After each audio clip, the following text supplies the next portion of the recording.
Injili haikuandikwa kwa mtu aliyekaa mezani. Hii Injili tunajua ilitoka wapi. Nimeshaeleza kifupi. Hata tukiulizwa tena mimi nitarudia tu kwamba Injili hii ni matunda ya jumuiya ya Wakristo. Sio Luka alikaa chini akaandika. Alikuwa anaandika kile Wakristo walichoamini na kuuliza, walichohojiana baada ya kupata matukio yale na kuyaonja, kuyashiriki. Walipata maswali mengi, na ndio hayo wale waliomuona na kula na kunywa na kutembea naye na kumshika ndio walikuwa na wajibu, wanawasaidia kujibu maswali hayo. Ni kama hii jumuiya yetu. Yesu mwenyewe atatufanya tujiulize maswali mengi, na hayo maswali utakaojiuliza washirikishe wengine. Sasa katika njia ya msalaba tuna vituo vilivyokuwa vinafanyika kwa karne nyingi, kwa sababu njia ya msalaba imeanza karne ya kwanza. Tunaambiwa, mimi nimesoma kutoka na utafiti na hasa wale waliokuwa wanakwenda kwa hija katika nchi takatifu na nchi za mashariki ya nchi hizi zinaitwa Asia Mashariki, Asia ndogo, Uturuki, Ugiriki na sehemu za Ugiriki, sio hata Uturuki, na sehemu za Armenia na sehemu za Syria na sehemu za Lebanon. Hii tunaita Asia ndogo, Anatolia inaitwa. Sasa wengi waliokwenda wahaji sio, mtanisamee nikikosea, lakini ndio hivyo. Wahaji maana yake wale wanaokwenda kuhiji. Hao waliokuwa wanaenda kuhiji hasa karne ya pili na ya tatu, ya nne mpaka ya tano, wameandika vitu vingi sana. Na hivyo vipo, mimi na documents hizi pia ambazo waliandika kwenye diary zao. Unapokwenda kuhiji mahali, kwa kweli inafaa kwenda na kinotebook chako, unaandika yale unayoyaona na unayoyasikia kutoka na viongozi wanaowaongoza kwenye hija. Hao nao walikuwa na notes zao, na hizo tunazo. Walipofariki waliviacha, na hivyo wamekusanya. Kanisa linafanya kazi, alichoki, na pia ni Roho wa Bwana na waongoza, wakakusanya hizi zimekuwa chimbuko la mambo mengi sana ambayo kanisa imeshikilia. Mojawapo ni njia ya msalaba. Tunaambiwa katika karne ya kwanza Yesu alikufa kwenye karne ya kwanza, miaka 30 baada ya AD 30th alikufa. Baada ya kifo chake, mitume walikuwa wamekimbilia wengine Galilaya na wapi, lakini Yesu akawaamuru warudi Yerusalemu. Katika Injili ya Mathayo ya Luka walirudi wote Yerusalemu, wakaambiwa wakae pale wasubiri Roho Mtakatifu, na ndipo wapate nguvu ya kwenda kuhubiri kile walichoona, kusikia na experience. Basi mitume walikaa kwenye jengo moja, tunaita jengo ghorofa moja pale, liko pale Sion, Yerusalemu. Jengo hili ni tunaita upper room, pale ambapo Yesu alifanya karamu ya mwisho. Na katika jengo lile waliambiwa wabaki pale mpaka Roho atakapowashukia siku ya Pentekoste. Sasa hilo jengo, mitume walikuwa wanatoka usiku, they couldn't stay there, ongeza kukaa tu. Walikuwa wanasali na kutafakari. Walikuwa na tafakari nini? Yale ambayo Yesu alifanya, aliyasema, hata mood. Yani unajua kuna mambo ambayo hakuweza kuyaeleza, hata vitu ambavyo walimwangalia kwa macho yao, ilikuwa tunasema temperament ya Yesu. Waliweza, wameshindwa kuiandika, lakini labda Yesu alipolia, alipocheka, watu ambii Yesu alicheka hapo, lakini mara moja tu wakati wa kifo cha Lazaro tunasikia lilia, lakini sio mara moja tu. Don't think that Yohana anatuambia hata leo anatuambia kuna mambo mengi yaliyofanyika, aliyotenda, na miujiza mingi iliyotendeka, hatukuweza kuyaandika. Lakini hatumeandika ili muamini kwamba Yesu ndio Masiha, mwana wa Mungu. Ndio Yohani anamalizia, tunaita the first ending of the gospel. Injili ya Yohani na Marko zina misho miwili. Sasa wakati mitume wanakaa kwenye ile chumba kile wakingoja Roho Mtakatifu, kwa siku 9 wamekaa kule kwenye jengo hilo wakiogopa. Of course Wayahudi walikuwa na wawinda kama kuku, na Wayahudi wakiwapata tu wanaenda kutoa ripoti kwa governor, manake Pilato. Kwa hiyo waliogopa sana. Na Yesu tunaambiwa mara nyingine, samahani kwa wale ambao tunahubiri wengine hatutafakari ya kutosha, watu wanasema walikimbia, walikuwa walimwacha Yesu kwa kukimbia kwao, walimsaliti Yesu. Haikusemwa hivyo.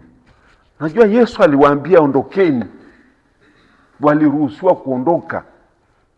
Yesu hakutaka wawepo, ondokeni.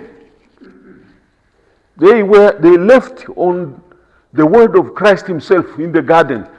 Kwenye ile bustani ya Eden, Yesu aliwaambia ondokeni, mnanitafuta mimi, sio wao. Nini? Ndio hiyo. Hayo maneno hayo anayoweka kwa maneno mengine. Yaani aliwaambia waacheni hawa waende zao, mnanitafuta mimi. Kwa nini? Wao sio wakombozi wetu. Sasa manake kuna mkombozi mmoja tu, ni Kristo Yesu. Mtu asije kujidai kwamba mimi nimewakomboa ninyi. Ni yeye tu. Hata Petro hakutukomboa sisi. Hata Maria, Bikira Maria hatukomboa sisi. Hakuwepo hata pale katika mateso hayo. Alikuwa anakaa Betania mpaka wakaenda kumleta usiku ule. Sasa tuseme hivi, ni mchana ule ndio amekuja kuona, akakutana naye. Kwa hiyo mkombozi ni mmoja, na kwa hiyo kule bustani aliwaruhusu muondoke. Nyinyi mnanikamata mimi. Na Petro kaambiwa, wewe rudisha ala yako, rudisha silaha yako na kuja hapo. Nafikiri mimi nahitaji silaha hapa. Kama ningetaka silaha ningeita jeshi limalize, hata pumzi yangu inatosha. Kwa hiyo tunaona hata walianguka chini wenyewe kadiri ya Yohana. Kwa hiyo ile kuondoka kwa mitume si kwa sababu tu, yes, walikuwa na hofu. Of course, you don't deny that. But that is not the reason why they left Jesus. Sio kwa kumsaliti. So wote walimsaliti. Be careful. Mimi nasikia kama mhubiri na shangaa. Sasa watu wanasomaje? Kwa nini wasomi Injili? Inanisikitisha sana, lakini hata unamwelekeza hafuati. Kwa sababu ameshaweka kichwani, wote tulimsaliti. Nani alimsaliti? Watu walimsaliti ni wawili tu. Nani na nani? Yuda na Petro. Hayo ni wazi. Lakini wengine walikimbia, waliambiwa ondokeni na nisiwaone hapa. Msiye mkapata madhira haya ambayo nayapata mimi. Mimi ndio nahusika, sio nyinyi. Ili muende kutangaza. Sasa wangekufa wote, ingekuwa the end of the event, yote kimekwisha. Lakini Yesu alitaka wao wawe hai, ili waende kueneza habari zake everywhere. Sema hata wakina Maria, haya Maria anayofanya kuniosha miguu na nini, yatatangazwa pale ambapo injili itaenezwa. Kwa hiyo Jesus was betrayed by two people especially. God in the Gospels zote, Petro na Yuda. Wengine walikimbia kwa hofu ya kuuawa, na pia waliambiwa waondoke. So they left. Wale wa hofu ni wale wakina Marcus ambao alienda mpaka uchi akakimbia akaacha mtandio pale. Lakini wengi waliambiwa waondoke. So haya yaliwafanya watafakari usiku, wanakaa usiku na nini. Sasa njia ya msalaba tunaambiwa baadhi, mimi nimefanya utafiti huu, tumesomea mambo haya, tufanye katika arkeolojia. Mitume hawa na wale wafuasi wa kina mama wale, usiku waliamka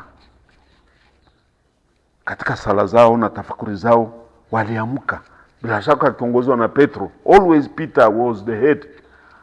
Wanaenda kupitia kule ambako usiku, ambapo hakuna maaskari na nini, walienda makundi, wakaenda kupita zile sehemu ambazo Yesu alipita. Hili tunasoma kwa hawa wahaji waliokwenda Yerusalemu zamani zile. Wanasema mitume na wafuasi wengine waliokuwa na the upper room pale Ision, walikwenda wakae usiku, wanapita kituo cha kwanza, alihukumiwa hapa. They comes back because all of them were not there. John anawaeleza, Yohane pengine na Petro aliyekaa kwa muda mfupi, sema hapa ndio alihukumiwa, msalaba alipewa hapa alifanya hivi, akutana na Maria. Wapi Maria? Anasema tulikutana na mwanangu hapa. Maria yuko naye usiku wao. Na kama mtu amefika Yerusalemu atatambua ninavyosema. Aliteremka, wakaenda wakaki vituo hivi. Sasa wakaweka vituo hivi kwa kukumbuka matukio maalum yaliyofanyika wakati wa rapture, fujo za kusulubiwa Yesu, kwa fujo kweli, na watu wengi wamekusanyika. Ukumbuke ni wakati wa Pasaka kuu ya Jubilee, na walikuwa wengi, maybe 5,000 people. You can imagine. Kuna kitu huko, wanasikia kelele.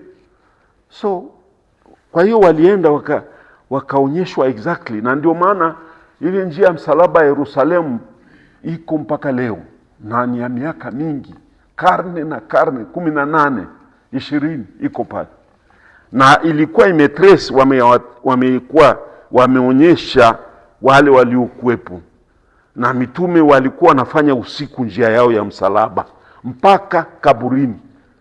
Amezikwa hapa, unachungulia pale kuna maaskari wanakaa mbali, tumemzika pale usiku. Na baada ya hata kupelekewa Roho Mtakatifu, waliendelea na desturi hiyo, kwenda kupitia yale mateso ya Yesu usiku. Kwa masiku 8 saa ngapi, wakati watu hawakuweza kufanya chochote. Kwa hiyo ndio njia ya msalaba ya mwanzo. Sasa mambo mengi ambayo kuandika wao waliyakumbuka.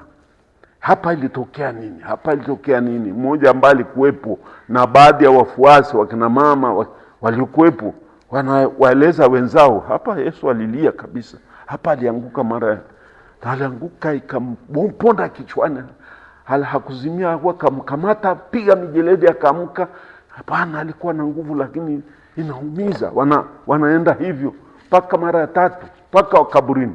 Na hata pale aliposafishwa mwili wake, wakusafishwa, hakuna maji wakati ule. Wale ni mawe matupu. Gabata ile ni mawe tupu. Kalvario pale hamna kitu. Golgotha pale ni mawe yaliyotolewa kujenga hekalu, ni rock.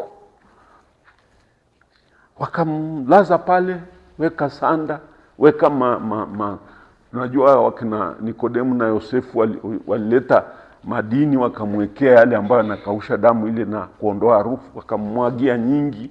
Mmoja amesema ratili 100, hatujui ngapi zilikuwa, lakini ni kuonyesha kwamba zilikuwa nyingi. Kuna mtu aliyepima kwa kilo. Lakini yote hii njia msalaba ilianza mwanzoni kabisa. Sasa tunaambiwa pia na hao waliokuwa huko Uturuki, hasa sehemu ya Efeso ambapo ulikuweko nyumba ya Bikira Maria, iko pale mpaka leo, na wanaangalia, wanatunza wakapuchini pale. Ile nyumba ni ya pekee kidogo, hata mimi nimeshangaa, ni ya muujiza pia, kwa sababu ndani ya ile nyumba kumeota mti mkubwa. Wanasema ni wakati wa Maria ilikuwepo ule mti, wakajenga ili kushike zamani, unajua ujenzi. Ule mti ukaota pale, na ule mti hakuna aliyeugusa, ukatoboa paa ukapanda juu. Ni mti mkubwa kweli kweli. lakini huko kajiki kijumba ni kidogo, msifikiri ni migorofa tulionayo, ni kajumba kadogo, lakini watu wanakuja kusali wa kila dhehebu. Aje Muislamu, Waislamu ni wengi sana kwa sababu ile nchi ya Kiislamu, wengi sana waje kusali. Ndio maana wanamheshimu sana Bikira Maria, na kuna misikiti mingi na jina la Bikira Maria. Mingi. Hata msikiti mkuu wa Dubai, hapana, ni Abu Dhabi, ni wa Bikira Maria. Ninashangaa sana. Nilishangaa kweli. Ameandika jina lake msikiti wa Bikira Maria. Sasa heshima hiyo inatokana pia kutoka pale, kama Yohane alivyomtunzia pale Efeso. Alimtunza, manake alipokabidhiwa mama huyu alimchukua nyumbani, tunaambiwa na Yohane, akaenda naye. Na kwa hiyo popote alipokuwa Yohane, mama alikuwepo. Akipata kitu, mama akipika, anakula. Yohane alikuwa mtoto wake na mama alikuwa ni mama wa Yohane. Kwa hiyo walienda pamoja. Na wakati Yohane alipokwenda toka Yerusalemu, akaenda sasa huko Efeso, ambapo kanisa la Efeso lianzishwa na Paulo, lakini baadaye alikabidhi yote kwa baadaye. Hata Yohane alikuwa askofu mkuu wa sehemu ile, na kanisa la Yohane liko Mporini. Kwa kweli nilitoka machozi. Hata hivyo yeye Yohane anajua, nilisikia vibaya sana. Yule mtume mpendwa wa Yesu ameachwa msituni kwa sababu Waislamu wamekataa kuweka ishara yote. Yohane, kabla kanisa la Yohane liko msituni, tena limekuwa kama takataka, na unafanya hivi kuingia ndani. Ajabu sana. Ni mystery zetu hizo, lakini nimekuta tu pale Papa Paulo wa 6 ameandika, nilikuwa hapa kwa heshima ya Yohane. That is John. Sasa Yohane alikuwa askofu mkuu pale, na kutoka Efeso mama hasingeweza kukaa pale kwenye bandari kwenye joto. Aliweza kumjengea kajumba juu ya kilima kilicho kama kilomita 4-5 au 3 sizidishe, kilomita 3 kutoka Efeso. Mji wa Efeso ulikuwa mji mkubwa kwa Warumi. Kwa hiyo amewekewa kijumba. Hicho kijumba kiko kilimani. Sasa kile kijumba ndipo tunaambiwa, na kwa sababu kuna njia ya msalaba kwenye hicho kutoka nyumbani kwa Maria, nyumba ya Maria, kuna njia ya msalaba inayokwenda mpaka chini, alafu narudi juu. Mtu ambaye amekuwa pale Sandamiano kwetu hapa Dar es Salaam, makao makuu ya Wakapuchini hapa Dar es Salaam, tuna njia ya msalaba mithili ya ile iliyo Efeso. Unapanda mlima, unakwenda bondeni, unapanda juu. Sasa hiyo ni njia ya Bikira Maria alikuwa anafanya kila siku. Alikuwa nakumbuka mateso ya mwanae kila siku. Na kwa hiyo njia ya msalaba ni ya zamani, kwenye karne ya kwanza. Maria mwenyewe alikuwa nakumbuka hayo aliyokuwa anafanyia kule Yerusalemu. Na alipokwenda huko Efeso, aliendelea na ile tabia ya kuamka, anaenda kushuka njia. Nakumbuka mwanae alipolia, alipotoka machozi na nini, mpaka nakufa, na alivyompokea. Nakumbuka yote mpaka anazikwa, naona, kwa sababu ni mojawapo aliyekuwa karibu kwenye msalaba ule. Sasa mojawapo ya mambo ambayo yanakinzana sasa na maneno yaliyopotea na yaliyopatikana ni hayo ya wakina Yesu aliwaambia nini wale wakina mama waliomlilia. Maneno hayo hayapo kwenye injili nyingine, lakini kuna injili ambazo zilikuwa nayo ambayo hazikubalika kama injili za kikanuni. Umeelewa? Injili kwa mfano, injili ya Apocalypse of Peter haikubaliki. Ilikuwa na maneno mengine ya ajabu huko. Injili ya Tomaso ilikuwa ni misemo tu, hakuna kitu. Injili ya Mathayo ya pili ya Kiebrania utasikia watu wanasema hii ni injili ya Kiebrania. Wana confuse injili ya Mathayo na ile injili ya Kiebrania ambayo iliandikwa baadaye kabisa. Kwa hiyo kuna injili nyingine ambazo zina vitu ambavyo havipo kwenye injili hizi za kanuni zile zilizokubalika na kanisa. Tumeshazungumzia mambo ya canon, sio? Hapa hata wale wengine ambao wasomi hapa chuoni nimeshazungumzia hapa, kuna injili nyingi zilizokataliwa kutokana na madosari na kukinzana na zile injili zilizothibitishwa na kanisa, ndio tunaita canonical gospels.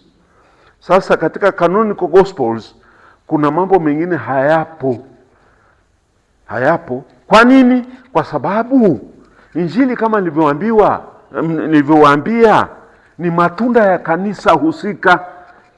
Marko alikuwa na injili yake imetokana na matunda ya kanisa la Petro, wale jumuiya ya Petro, ambayo Petro aliishi Antioch na aliishi Roma. Kwa hiyo hii ni memories, ni kumbukumbu za wale walioishi na Petro na Marko.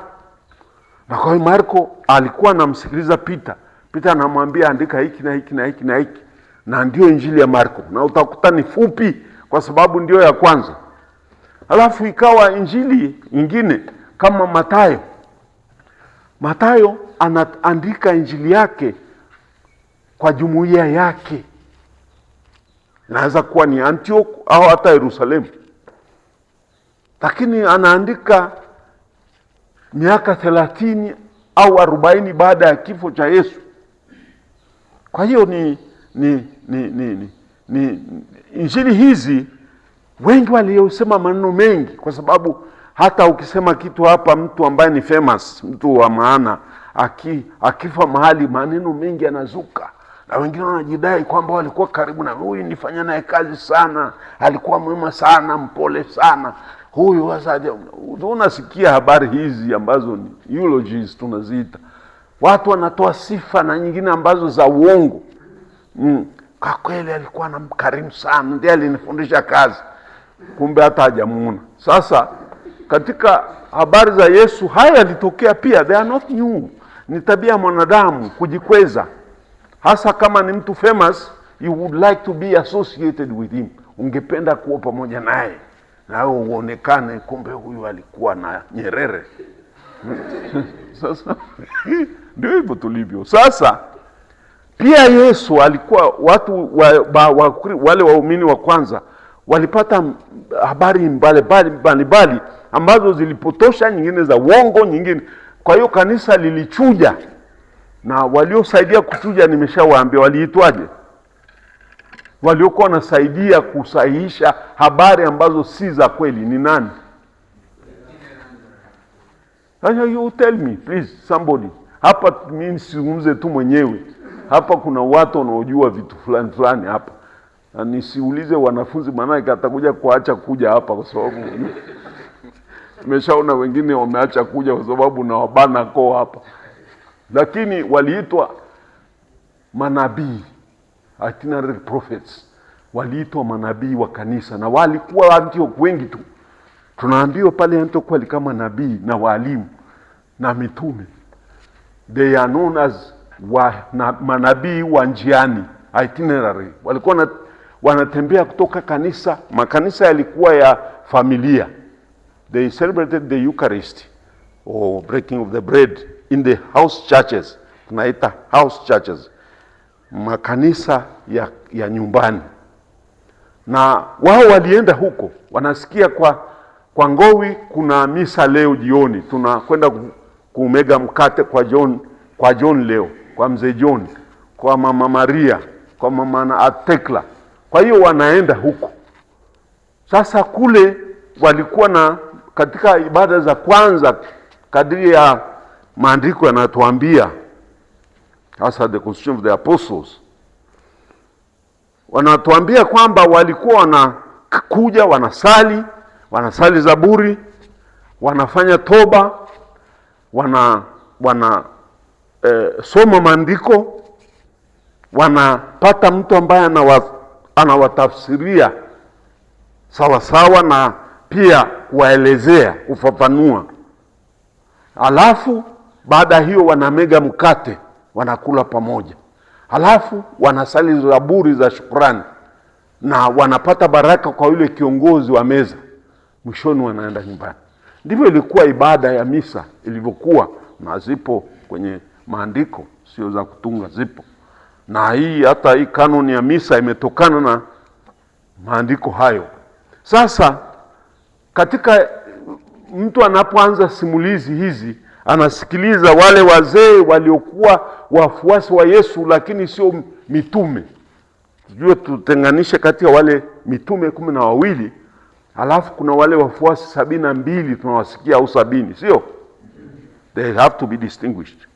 Kuna disciples ambao Yesu alikuwa na wafuasi 72. Hawa ni wanani? Wako wengi, 72 ni wengi. Na kwa hiyo hawa walisaidia sana pia. Wale ambao walikuwa wakina mama hawa, they were prophets and prophetesses. Wakina mama, wakina Salome wameenda wapi? Wakina Maria Magdalena wameenda wapi? Yes, tujiulize. Dada yake Lazaro alienda wapi? Martha na Maria. Hawa ndio walikuwa naita prophetesses. Walikuwa wanapita huko na huko kuwaeleza. So they could not rest with the information and the experience they had. Haingewezekana. Kwa hiyo walipita, watu wameacha kila kitu na familia zao, wakaanza kwenda kueneza habari hizi, hata hao ambao watu wajui. Sasa hao walisaidia sana kuondoa buzushi. Mmoja anakuja hapa anasema mimi nilikula naye, yeye kwanza Yesu alikuwa anaruka angani.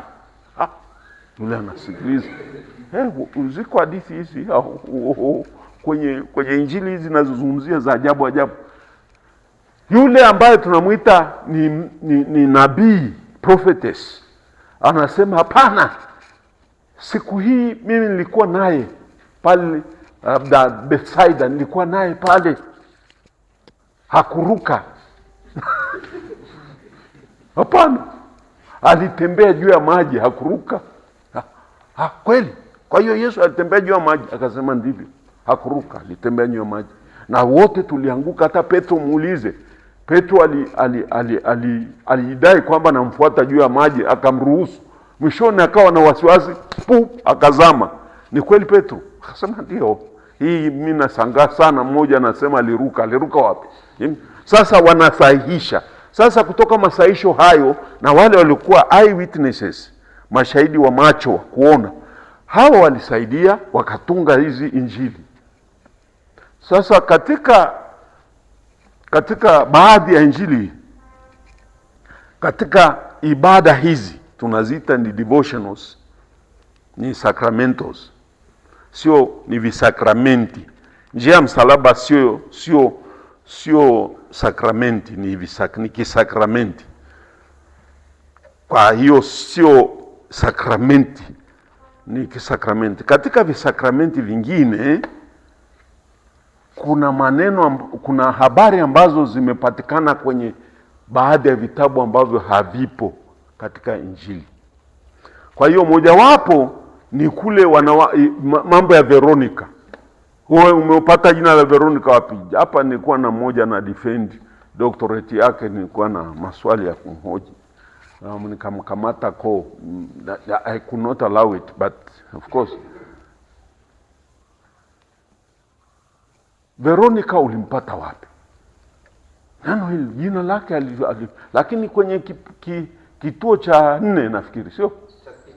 Cha 6. Asante, cha 6.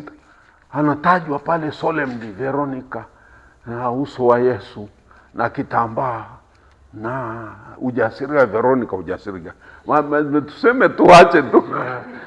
Manake ni ibada hizo ambazo zinasaidia kukuza moyo na hamu ya kuwa na Yesu. Na kwa hiyo imedumu katika kanisa. Pia wanawake wanaomlilia Yesu, sio wote waliomchukia Yesu. Hiyo ni sehemu ambapo wanawakilisha wale walioumia kwa kifo cha Yesu. Hasa wakina mama, ni hao wana moyo wa huruma Sio kama sisi wakatili sana, lakini pia wakina mama siku hizi wakatili sana. Sijui inakuaje. Watu wamebadilika, kila kitu sijui ni matatizo ya chakula tunachokula. Wakatili sana wengine. Mama usini. Lakini kwa ujumla wakina mama ni viumbe vyenye huruma kweli. Ndio mama zetu. Ukipata shida unamkimbilia mama. Kwa sababu hiyo hata kile kipindi hicho kituo hicho, wale wakina mama wanaomlilia Yesu, maneno yao hayapo. Na hata pengine Yesu hakuliliwa, lakini wengi walimlilia pale, hasa alipohukumiwa kifo. Wengi, na hata picha za sinema zinaonyesha wakina mama mpaka wengine wamezirai pale, kwamba huyu ambaye wanatendea wengi mambo mazuri namna hii, wanamhukumu kifo, wanamwacha yeye auawe, wanamwacha yule katili Baraba. Ndio wengine katika picha hizo kwa hiyo ni representatives hao wakina mama wanamlilia Yesu. Unaosema ni kituo kinachokumbusha wale wote ambao walikuwa upande wa Yesu. Sio wote walimkataa Yesu, for sure. Hata Maria mama yake alikuwa pale, hata wakina Maria Magdalena ambao walimfuata mpaka kaburini. Hawa ni baadhi ya wale wakina mama wote waliolia kwa ajili ya Yesu, na wengi walikuwa pale. Alisema tu ni baadhi anaowataja majina ya Yohana, anawataja na hata injili nyingine, lakini waliokuwa pale chini ya msalaba walikuwa kwa kina mama wengi, kundi kubwa. Hao ndio wanawakilisha wote. Wanaume walikimbia basi kwa sababu ya hofu, kwa sababu watu wanauawa zaidi, na wanaotangulia kufa ni wakina baba. Kufa takataka. Sasa msiogope kuwa wanaume, umeshazaliwa hivyo kuisha kazi yako. Na sisi tunatangulia, wewe hesabu tuangalia. Sasa kwa hiyo swali lako mzee ni kwamba maneno haya yanatokana na injili ambazo hazikuwa zimeandikwa rasmi na hazikubalika. Baadhi ya sehemu za ibada, hii ni ibada sio sakramenti, ibada nyingine zimechota kutoka, ambazo hazina madhara, zimechota ili kuinua, kuhamasisha roho zetu, kutupa ari. Yes, to inspire us kwa Kiingereza. Kwa hiyo walichukua hata baadhi ya sehemu za injili ambazo zilikataliwa ili kutuinua kiroho. That because these are devotionals. Umeelewa si? Ndio hiyo.